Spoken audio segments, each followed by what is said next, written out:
اور وہ بھی چاہتی تھی کہ ایک رکشہ کو اس کے گھر کا ہو جائے، اسی لیے وہ گوڑ سے شہر آئی تھی۔ وڈیری اماں نے میر عمر کے ساتھ بات کرنے کا ارادہ کر لیا تھا۔ میں اپنی بہن سے باتیں کر رہا تھا۔ آپ لوگ کہاں گئے تھے؟ اماں کو باہر جاتا دیکھ کر بس تھوڑی دور تک گئے تھے، سمیرا کو گول مول انداز میں کہا تھا۔ رکشہ بیٹا تم بچوں کے ساتھ جاؤ، میں ان سے دونوں خواتین کے آگے کا پلان ڈسکس کر لوں۔ میر عمر نے اس کے سر پر ہاتھ رکھتے نرمی سے کہا تھا۔ سمیرا نے شور کا یہ انداز خیرت دیکھا تھا۔ ٹھیک ہے، رکشہ کے ساتھ سختی نہیں کرتے تھے، لیکن اتنا نرم لہجہ اور رویہ سمیرا نے پہلی بار دیکھا تھا۔ اللہ اس لڑکی پر واقعی مہربان ہے، سمیرا نے سوچا تھا۔ رکشہ دھڑکتے دل کے ساتھ خاموشی سے اٹھی تھی۔ پت کیا بات ہے؟ دوسری طرف سے وڈیری اماں بیٹے کے تاثرات دیکھتے ہی پوچھ بیٹھی تھی۔ اماں صحیح رکشہ کی رخصتی کی تیاری کیجیے، رکشہ کو تو میں اسی گھر سے رخصت کروں گا۔ میر عمر کی بات پر ان دونوں خواتین کے ہوش اڑا دیے تھے۔ یشر صاحب میرا نکاح ہو گیا اور گوری نے اب اسے فون کر کے اطلاع دی تھی۔ نکاح؟ یشر نے حیرت سے دہرایا تھا۔ کیا مطلب نکاح؟ گوری نے اپنی اطلاع کی بتائی تھی کہ میں نے میر زریاب کے ساتھ نکاح کر لیا اور کل وہ اسے رخصت کر کے لے کر جائے گا۔ یشر کا حیران ہونا بنتا تھا اور گوری نے اس سے بالکل بھی اس بارے میں بات نہیں کی تھی۔ کس سے؟ میر زریاب سے۔ گور آرا نے جی کڑا کے کہہ دیا تھا۔ وٹ؟ یشر کا دماغ بگ سے اڑا تھا۔ آپ نے یہ کیا کیا گوہر؟ آپ کو اندازہ بھی ہے کہ آپ نے کتنی جلد بازی دکھائی ہے؟ یشر کو گوری سے اس کا مکڑی کی امید نہیں تھی۔ جلد بازی کا مطلب؟ آپ کی بار حیران ہونے کی باری گوری کی تھی۔ مطلب جس کہانی کا انجام ہونا تھا گوہر آرا سے آپ نے کہانی کا ٹویسٹ بنا دیا۔ خدا ہی اب انجام بخیر کرے، یشر نے گمبھیر انداز میں کہا تھا۔ میں آپ کی بات سمجھ نہیں پا رہی۔ یشر پلیز کھل کے بتائیں۔ گوری کو اس کی بیڑیاں سمجھ نہیں آ رہی تھی۔ ٹھیک ہے، نکاح کی بات پہلے کس کی تھی؟ یشر کے سوال پہ گوری چپ چاپ رہ گئی تھی۔ یشر کو اس کی خاموشی بری طرح کھلی تھی۔ اس کا مطلب ہے پہل آپ نے کی تھی؟ گوہر آرا رائٹ، یشر نے پریقین انداز میں کہا تھا، اور گوری ایک دم بوکھلا کے لہ گئی تھی اور اسے اندازہ نہیں تھا کہ اس نے کس قدر جلدی اور احمقانہ انداز اپنا لیا تھا اور وہ کس قدر گڑھے میں گر گئی تھی۔ اب یشر کو اس چیز کا کوئی حل نکالنا تھا۔ یشر کو ایک اتنا بڑا دھچکا لگانے کے لیے گوری نے یہ بہت جلدی سے قدم اٹھا لیا تھا۔ یشر صاحب، آپ 24 گھنٹے میری چوکیداری نہ کر سکتے ہیں اور نہ ہی کروا سکتے ہیں، اس لیے میر زریاب کے آگے یوں ہی ایک شرط رکھی تھی، اور سچ پوچھیں جو کچھ آپ کے ساتھ ہوا میں نہیں چاہتی تھی کہ وہ سب دوبارہ ہو۔ گوری بولتی چلی گئی۔ تو آپ کو لگتا ہے نکاح اس سب پہ بند باندھ دیا ہے آپ نے؟ گوہر آرا میر زریاب کھل کے کھیل کا موقع دیا ہے، اس کا راستہ اب صاف ہے۔ یشر ضیاء نے بنا کسی لگی لپٹی کے کہا تھا۔ کس نے کہا؟ یشر صاحب کے میر زریاب کا راستہ صاف ہے۔ ہم دونوں اچھی طرح جانتے ہیں کہ الیکشن میں ان کا ہمارا مقصد نہیں، ہمارا جو بھی مقصد ہے یشر صاحب، اس کے لیے ہمارا ایک آدمی ان کے اندر ہونا چاہیے تھا، اور آپ گوہر آرا اعتبار کر سکتے ہیں کیونکہ گوری آپ کے احسانات نہیں بولی۔ گوہر آرا ہر میں جذباتی ہوئی تھی۔ یشر ضیاء کو اگر لگ رہا تھا کہ گوہر آرا نے بیوقوف کیا تو اس کی صحیح واقعی ضرورت سے اس کی پہچان دلائی تھی۔ یشر نے جو پہچان کا منصب آپ کو عطا کرا ہے وہ بے وفائی کو احسان فراموش کر دیتی ایک دفعہ ہے۔ آپ کے دماغ میں کیا ہے گوہر آرا؟ یشر نے چونکتے ہوئے پوچھا تھا۔ میری بات غور سے سنیں یشر صاحب، آپ کو رکشہ چاہیے نا، اور جو بھی آپ کا مقصد ہے اس کے لیے۔ گوری بولتی جا رہی تھی اور یشر صاحب غور سے سنتے جا رہے تھے۔ تم نے کیا کہا؟ میر عمر وڈیری اماں کو لگا تھا کہ ان سے سننے میں کوئی غلطی ہوئی۔ میں نے وہی کہا جو آپ لوگ سن چکے ہیں۔ میر عمر اطمینان سے بولے۔ آپ کو معلوم ہے نا کہ آپ کیا کہہ رہے ہیں؟ سمیرا بھی کچھ کم حیران نہ تھی۔ آپ کو اینڈ پلیز ایسے مت دیکھو، مجھے حویلی کا نقشہ بدل جائے گا، قیامت آئے گی۔ وڈیری اماں کے لہجے میں خوف تھا۔ پلیز اماں، آج تک بدعت کا فروغ دیتی آئی ہیں، وہ حویلی تب آسمان کیوں نہیں ٹوٹا، قیامت کیوں نہیں آئی؟ اب تو ہم سنت پوری کرنے لگے ہیں۔ میر عمر غصے سے بولتے تھے۔ بیٹا، رکاوٹیں شر کے لیے نہیں بھلائی کے راستوں پر کھڑی کی جاتی ہیں، فتنے برائی کے سامنے نہیں آتی، اچھائی کے لیے آگے سر اٹھاتی ہیں۔ وڈیری اماں کا لہجہ تلخ ہوا تھا۔ جو بھی ہوا اماں، اب تو سر کٹے گا یا کٹوائیں گے؟ میر عمر ٹھان چکے تھے اور ان کے اندر روایتی جاگیر سر اٹھا چکا تھا۔ میر عمر پاگل نہ بن، اپنا نہیں تو اپنے بچوں کا سوچ۔ ارے تو ہوگا طاقتور، لیکن باپ بھائیوں سے زیادہ نہیں۔ رکشہ کو رخصت کیسے کرنا ہے سوچ لیا میں نے، وڈیری اماں نے اسے سمجھاتے ہوئے کہا تھا۔ اچھا بتائیں مجھے کیسے؟ میر عمر نے جاننا چاہا تھا۔ وڈیری اماں، یہ تو مجھ پہ چھوڑ دے۔ انہوں نے نظر چڑھائی۔ سمجھ گیا کس ملازمہ کی قربانی دینے چلی ہیں آپ اپنی بیٹی کے بچانے کے لیے؟ میر عمر نے تلخی سے پوچھے گئے سوال پہ وڈیری اماں کا دماغ بگ سے اڑا تھا۔ میر عمر کیسے جانتا تھا اس بارے میں؟ بولے، اماں کس کی قربانی دینے چلی تھی؟ کسی آگ لگوانی تھی؟ میر عمر کڑے تیوروں سے پوچھ رہے تھے وسائی کی۔ انہوں نے رکزا کی خاص ملازمہ کا نام لیا۔ اماں سمیرہ ساکت منہ پہ ہاتھ رکھے انہیں دیکھے گئی تھی۔ وہ آپ کی ملازمہ ضرور ہے لیکن انسان بھی ہے۔ اماں ہم دوسروں کی بیٹیوں کے ساتھ ایسا کیسے کر سکتے ہیں؟ اس لیے تو اللہ ہماری بیٹیوں پہ یوں بدعت کا عذاب اپنوں کے ذریعے سے ہی اتارتا ہے۔ اماں آپ سے مجھے یہ امید نہیں تھی۔ میر عمر رنج سے بولتے ہوئے چلے گئے۔ وڈیری اماں کی پیشانی عرق آلود ہوگی۔ سمیرا ٹکر ٹکر ان دونوں کی شکل دیکھے جا رہی تھی۔ انہوں نے فیوڈل لڑکی فاقیوں کے بارے میں بہت سنا تھا لیکن آج دیکھ بھی لیا تھا۔ وہ حیرانگی کی اتھاہ گہرائیوں میں تھی اور سوچ بچار کر رہی تھی کہ یہ کیا دیکھے جا رہی ہے۔ اسے اندازہ نہیں ہو رہا تھا کہ وہ کس جہالت کے کٹہرے میں کھڑی تھی اور وہ کسی رات پھیلی ہے تیرے سرمئی آنچل کی طرح۔ چاند ڈھونڈنے نکلا ہے تجھ کو پاگلوں کی طرح۔ میر ذریعہ میں چاند کو تکنے والی ٹین ایجز کی طرح حرکت بھی نہیں تھی لیکن آج ماہ کامل کی چاند یوں ہی جب ٹیرس پہ کھڑے ان سے ٹکرا رہی تھی تو کسی کی آنچل کا سایہ انہیں اپنے شانے پہ محسوس ہو رہا تھا۔ کسی کی یاد کا دھواں دل سے اٹھا تھا، اس کی ہنسی، اس کا جوہر سب دل کو لبھانے لگا۔ وہ کون تھی، کہاں کی تھی، دل سب کو بھولنے لگا، بے غرض کھونے لگا تھا۔ میر ذریعہ کے پتھر دل پہ محبت کے سوت پھوٹنے لگے تھے۔ آسمان پہ ٹکا پورا چاند نہیں، گوہر آرا کا مکمل عکس دکھتا تھا۔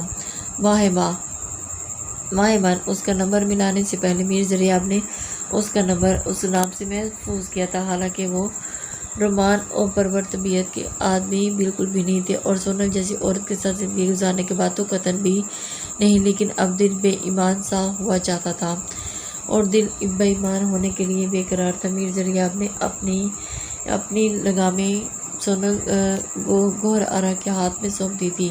اس کے نکاح کے بعد محبت کے لیے بے قرار سا ہوا چاہتا تھا، پھر چاہے وہ بے قرار آہنوں کے سنگ ہو یا اقرار کی سرگوشیوں میں لپیٹی ہو۔ ہیلو، دوسری طرف سے منٹ کے پہلے سیکنڈ کی کال رسیو ہوئی تھی۔ شاید وہ بھی منتظر تھی۔ آپ کو امید تھی؟ وہ جیسے تصدیق چاہ رہے تھے۔ وہ انتظار کر رہی تھی ان کی کال کا۔ مجھے یقین تھا گوری کا انداز ناز بھرا تھا۔ اور وہ کیوں بھلا؟ انہوں نے جیسے محظوظ ہوتے پوچھا تھا۔ کیونکہ وہ آج جو ہوا اس کے بعد تو مجھے آپ پہ یقین رکھنا چاہیے تھا۔ وہ بلا کی حاضر جواب بھی تھی۔ انہیں اندازہ ہو گیا تھا، انہیں تو یہی تھا، اصول تو یہی تھا اور گوری بے اصول قطعی نہیں تھی۔ ایک بار پھر برجستگی سے بولی میر ذریعہ، اب کی بار کھل کیسے تھے؟ پورا چاند، ٹھنڈی ہوا اور گوری کا ساتھ۔ زندگی اس پل بے حد حسین لگ رہی تھی اور وہ اس کے ساتھ کھل کے جینا چاہتا تھا۔ میر ذریعہ اپنی زندگی کو کھلے دامن، کھلے باہوں کے ساتھ اسے ویلکم کر رہا تھا اور گوہر آرا کے ساتھ ایک نئی زندگی کی شروعات کرنا چاہ رہا تھا اور گوہر کی محبت میں وہ اپنے آپ کو قید کیے بیٹھا تھا اور اس کی محبت کے وہ میوے کو لذیذ میوہ سمجھ کے کھا رہا تھا۔ صبح کا سورج ہنسی ہنگامہ ہنسی کے ساتھ طلوع ہوا تھا۔ میر عمر ہنسی جلدی میں آفس گئے تھے۔ سمیرہ بھی بچوں کو گورننس کے حوالے کرتے کہیں باہر چلی گئی تھی۔ پیچھے سے وڈیری اماں ہیں کرتی رہ گئی تھی۔ سمیرہ سمیہ کو لینے ایئرپورٹ گئی تھی۔ ایئرپورٹ سے گھر واپسی تک راستے میں سمیرہ اب تک ساری اپڈیٹس بتاتی چکی تھی جو سمیہ نے ہنسی دلچسپی اور حیرانگی سے سنی تھی۔ انبلیویبل، کیسے لوگ ہیں اس دنیا میں، مجھے یشر بھائی سے ملنا ہے فوراً، پتہ نہیں وہ اپنا خیال رکھ بھی رہی ہیں کہ نہیں۔ سمیہ نے اس پورے قصے میں بھائی کی فکر تھی۔ ڈاکٹر صاحبہ وہ اپنا خیال رکھ رہا ہے کیونکہ جو روگ اس نے اپنی جان کے ساتھ پال رکھے ہیں اس لیے ضروری ہے کہ وہ اسٹرانگ ہو۔ سمیرہ نے اسے تسلی دی تھی۔ بس جلدی سے وہ جھنجھٹ ختم ہو تو جان چھوٹے ہماری۔ سمیہ بیزاری سے بولی تھی۔ مشکل ہے بہن، سمیرہ کو معلوم تھا اصل امتحان تو بعد میں شروع ہونا تھا۔ یشر آفس جا نہیں پا رہا تھا، اس کا مطلب یہ نہیں تھا کہ وہ بزنس سے بالکل لاپرواہ ہو گیا تھا۔ وہ گھر پر ہی رہ کر ضروری فائل دیکھنا، ضروری میٹنگز اٹینڈ کر لیتا تھا۔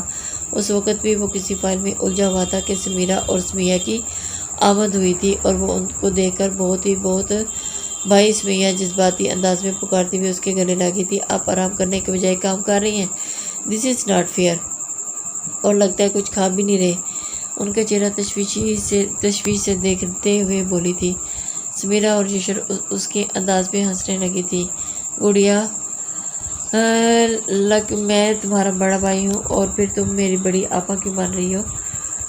یشر نے شرارتی انداز میں کہا، سو فنی بھیا، آپ کو معلوم ہے تھی تو میں امریکہ میں، لیکن دل تو یہی اٹکا ہوا تھا۔ آپ کے ایکسیڈنٹ کی خبر سنی تو میری جان نکال دی تھی۔ سمیہ نے اپنا دل کھول کے رکھ دیا تھا۔ وہ تھی بھی ایسی جذباتی سے کچھ چھوٹی ہونے کی وجہ سے دونوں کی لاڈلی تھی، اور یشر تو دونوں کے والد کی طرح نہ صرف بلکہ پروٹوکول بھی دیتی تھی۔ یار ہمیں کیسے معلوم ہو سکتا تھا؟ یہ اسپیشلی تو صرف ڈاکٹر کے پاس ہوتی۔ یشر کا انداز اب بھی ہلکا پھلکا تھا۔ جان نکال دی تھی؟ پھر اس وقت یہاں تمہارا بھوت کھڑا ہے؟ سمیہ میرا پاگلوں کی طرح ہاتھ پہ رکھتے ہوئے حیرت سے بولی تھی۔ آئے آپ بھی سدھر جائیں، اور بھائی یہ فائلز بند کریں، یہاں بیٹھے۔ سمیہ کا انداز اندر کا ڈاکٹر جا گیا تھا۔ یشر ضیاء نے نہایت فرما برداری سے بہن کو دیکھا تھا۔ یہ کیا نانی، آپ نے اپنی پیکنگ اب تک نہیں کی؟ گوری اندر آتے ہوئے حیرت سے بولی تھی۔ اے گوری، میری بوڑھی ہڈیوں میں اتنا دم نہیں کہ روز ہجرت کرو، اور ناک چڑھاتے ہوئے ہاتھ سے اگتائے ہوئے انداز میں بولی تھی۔ مطلب؟ گوری نے حیرانگی سے انہیں دیکھا۔ ایک تو مطلب بہت پوچھنے لگی ہو گوری، شادی کے بعد کیا عقل بیچ کھائی ہے؟ گلناز جان نچا کے بولی تھی۔ گوری کی پیشانی پہ بل پڑے تھے۔ کیا بات ہے نانی، کیوں بھاؤ کھائے ہوئے ہو؟ کچھ نہیں، جا کے اپنی دنیا بسانے کی تیاری کر، ہمیں ہمارے حال پہ چھوڑ دے۔ نانی آپ میرے ساتھ جائیں گی؟ تم بھی نیلی چلو۔ نہیں، مجھے تو ہجرت نہیں ہوتی روز۔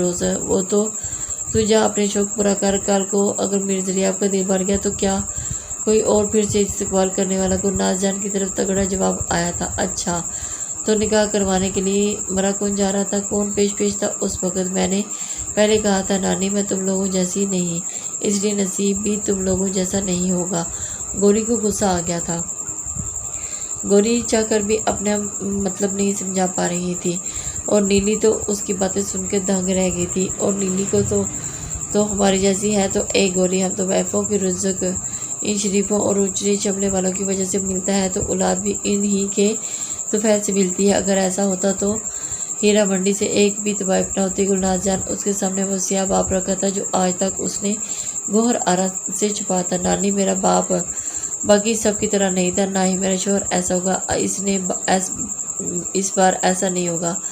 گوری تڑپ کے بولی تھی۔ اس بار بھی ویسا ہی ہو رہا ہے گوری، آج جہاں تو کھڑی ہے تو اس سے پہلے تیری ماں کھڑی تھی، اور اس سے پہلے نہ جانے کتنی۔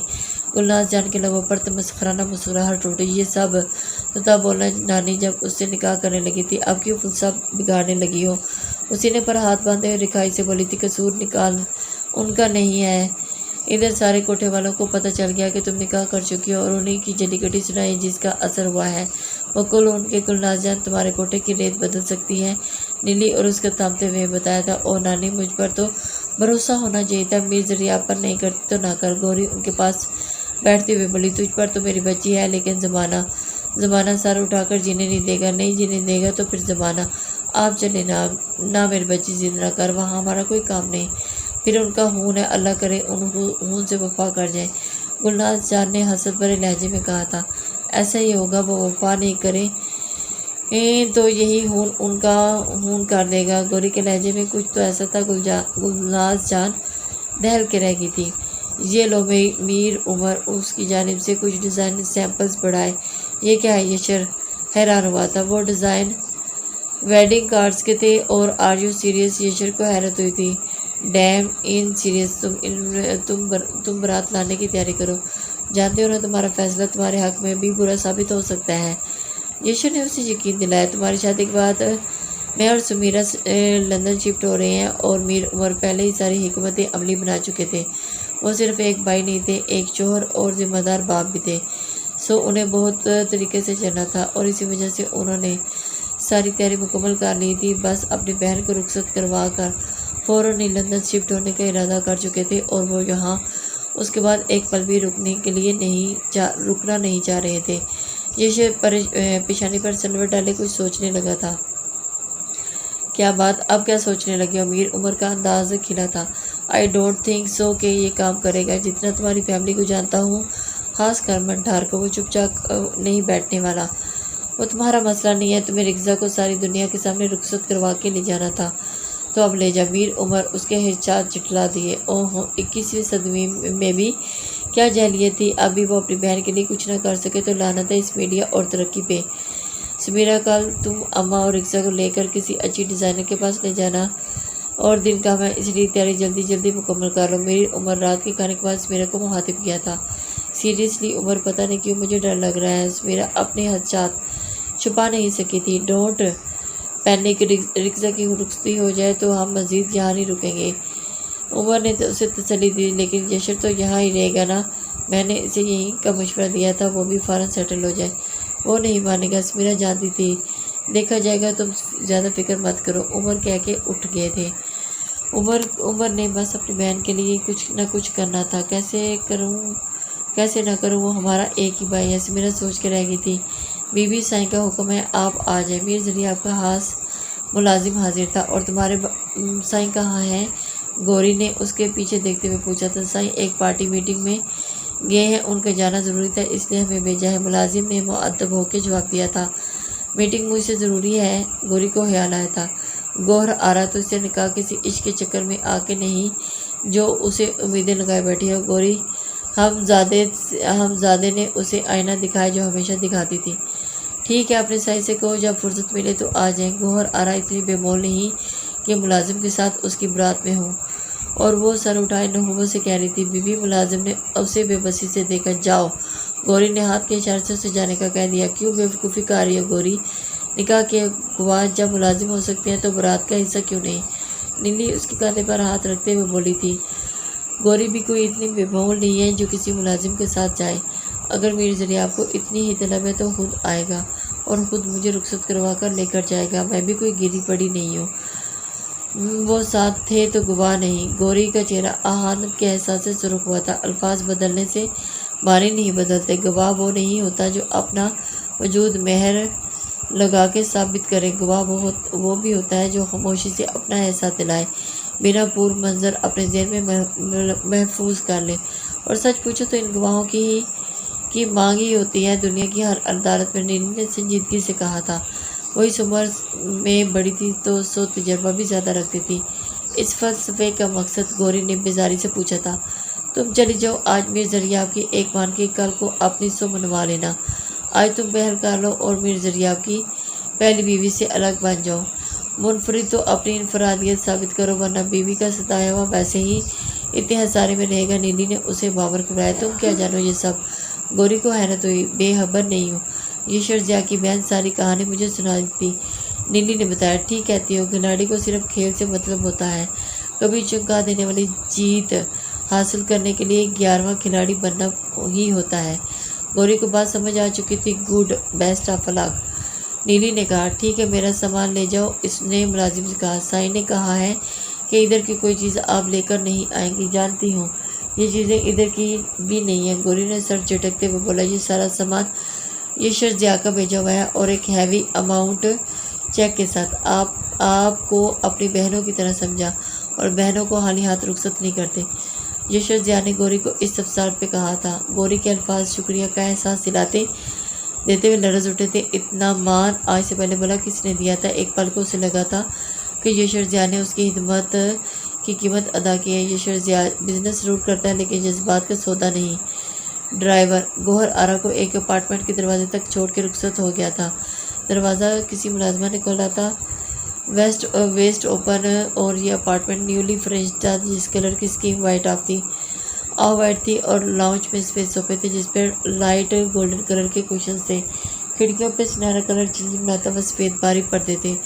میم، آپ اپنا ڈریس سلیکٹ کر لیجیے اور تاکہ آپ کا میک اپ کر سکوں، ملازمہ کے ساتھ آتی لڑکی اس سے مخاطب ہوئی تھی۔ سنو، تمہارے صاحب شروع سے یہی رہتے ہیں ہوں؟ گوری مٹھیاں پیچ کے کچھ سوچنے لگی۔ یہ میر ذریعہ آپ کے کیا ارادے تھے؟